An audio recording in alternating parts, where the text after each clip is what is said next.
Warahmatullahi wabarakatuh, pemirsa Bediler se-Indonesia. Sampai ketemu lagi kita dengan channel Arsudi Debus. Hari ini kita membahas tentang masalah pembersihan laras senapan. Ada beberapa cara untuk membersihkan laras senapan, apakah senapan api atau senapan angin, dengan ilmu-ilmunya sendiri. Bisa memasukkan benda sesuatu ke dalam laras, seperti gosokan bros gitu sebetulnya. Tapi kita bisa memakai peluru hampa.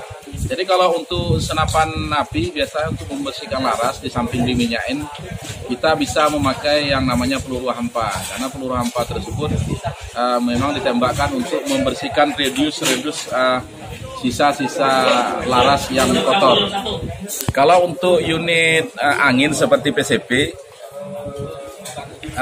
biaya yang paling murah untuk membersihkan laras tersebut, Anda ambil saja kapas atau tisu, nanti Anda lumuri dengan minyak mesin jahit Singer itu bisa, atau minyak makan apa saja, nanti dimasukkan ke dalam laras, Anda tembakkan 3 kali 4 kali, dan itu biasa laras bersih.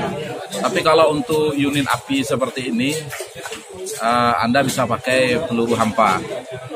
Itu saja tips dari saya, mudah-mudahan berguna.